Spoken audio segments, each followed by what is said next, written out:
Haas is enduring the worst season in its history in 2021, meaning it has now spent 3 years at or near the back in Formula 1. But despite its recent struggles, there is reason for cautious optimism heading into F1's rules revolution in 2022. Team principal Günther Steiner argues it is realistic to expect Haas to rejoin what is expected to be a tightly packed midfield next year, albeit with the caveat that, like all teams, it's impossible to judge what level the opposition will be at given next year's clean sheet of paper designs. But this is a realistic objective, rather than blind optimism for Steiner and Haas, because there are good reasons to expect an upturn in performance next year given the unique challenges of recent years. The potential is certainly there. Let us know in the comments what you expect of Haas next year, and who will take the biggest step forward from 2021 to 22.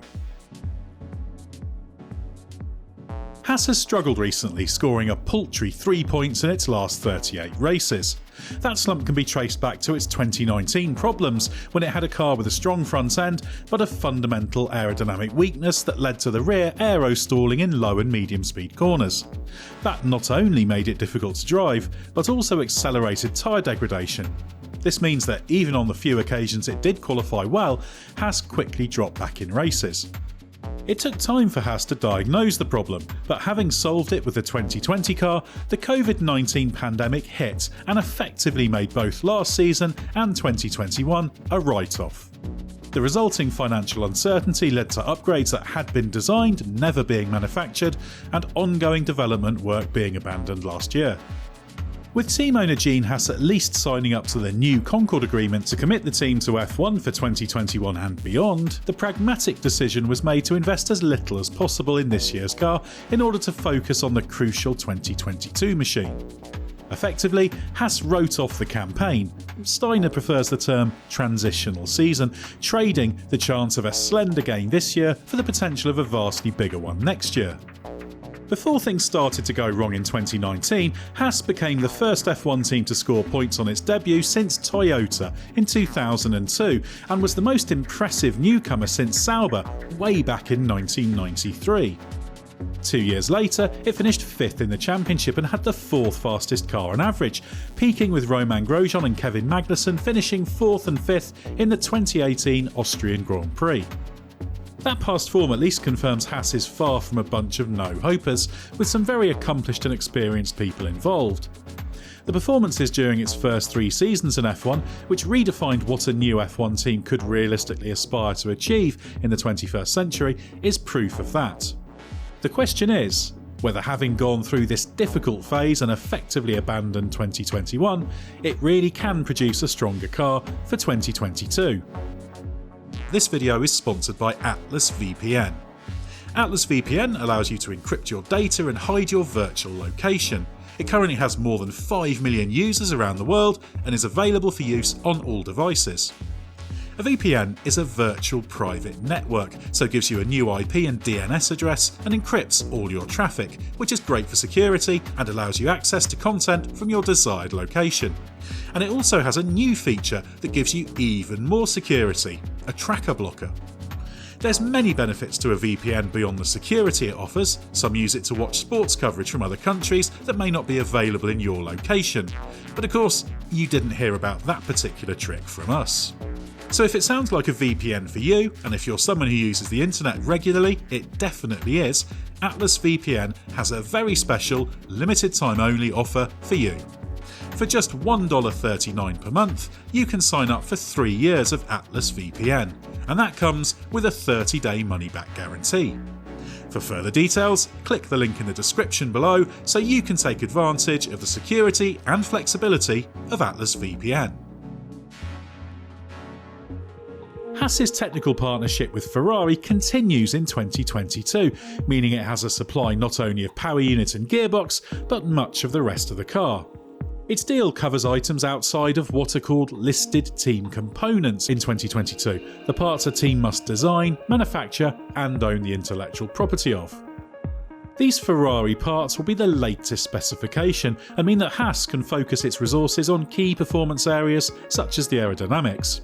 Effectively, it's leaning on the resources of mighty Ferrari, albeit paying a huge sum for the privilege. This is a practical necessity for a team that does not have the capacity to produce many of the countless components that make up a Formula 1 car. But it gives it what should be a strong foundation mechanically and in terms of reliability, while leaving plenty of potential for stamping its own imprint on the car. There will be unavoidable similarities with Ferrari, given commonality of some structural components, with the more prescriptive rules further augmenting that effect.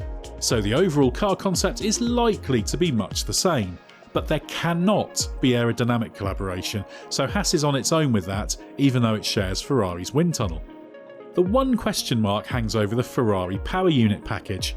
It still lags behind Mercedes and Honda this year, although it's on a similar level to Renault, and recently introduced a new hybrid system that customer teams Haas and Alfa Romeo won't have until 2022. But Ferrari has got aggressive targets for next year that it hopes means it will not be giving anything away to its rivals. Haas has also evolved over the past 12 months with the appointment of Simone Resta as technical director. He's a long-time Ferrari man who was briefly the technical chief at fellow Ferrari customer Alfa Romeo before returning to Ferrari as head of chassis engineering until this season. Resta is the first technical director in Haas's short F1 history. Reporting to him is a team of senior personnel in largely different roles compared to 2020. And he says the 2022 project started in parallel with the group's creation. The key is that the focus has firmly been on 2022 for Resta right from the start. Previous head of aerodynamics Ben Agathangelou is now head of engineering operations, with former principal aerodynamicist Aaron Melville replacing him in the former role. Io Komatsu is now Director of Engineering, having previously held the position of Chief Race Engineer. Matteo Piricini is now Head of Chassis Engineering instead of Head of Mechanical Design, and former Head of Vehicle Performance Maurizio Bocchi is now Performance Development Manager. Of the group reporting to Resta, only Chief Designer Andrea Desordo holds the same position as last year, so this is a genuinely far-reaching restructure.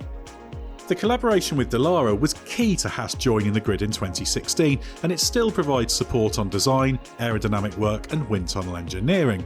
But Haas's customer facility at Ferrari, which is separate to the Ferrari team's buildings, will take on more of the work, as Ferrari has redeployed staff it can no longer use under F1's new for 2021 budget cap.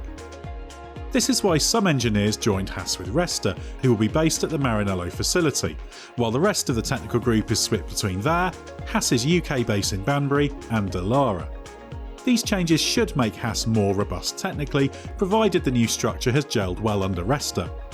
It's also worth noting that Haas has also benefited from more wind tunnel and CFD time than any other team in 2021, thanks to F1's sliding scale for aerodynamic testing that privileges those ranked lowest in the championship. The obvious weakness for Haas in 2022 is its driver lineup. Ferrari contracted Mick Schumacher has had a decent enough rookie season, while teammate Nikita Mazepin, who comes with lucrative title sponsorship from Uralkali, his father's company, has struggled overall, but has at least shown occasional signs of his underlying pace improving since getting a brand new chassis for the Belgian Grand Prix weekend. The duo also do not get on, which inevitably makes life harder for Haas. Given the quality of the opposition, with relatively strong lineups throughout the grid, this is a concern. But both drivers have focused on building experience this year, so at least go into 2022 with a full season of knowledge under their belts. But both drivers and the car can at least be expected to perform better next year, even though it's impossible to know how competitive the 2022 Haas will be. But what we can be sure of is that the team shouldn't be written off, as if its natural place in the competitive order is at the back of the grid. After all, it hasn't always been there. Don't expect miracles from Haas in 2022, but there are plenty of reasons for it to be stronger and, in the long term, maybe even recapture the form that once made it a consistent top 10 runner. Whether it does that depends on the quality of job being done by its new technical setup and its drivers. Let us know in the comments if you're convinced by the evolving Haas team and where you think it will finish in the championship next year. And if you enjoyed this video, make sure you like and subscribe.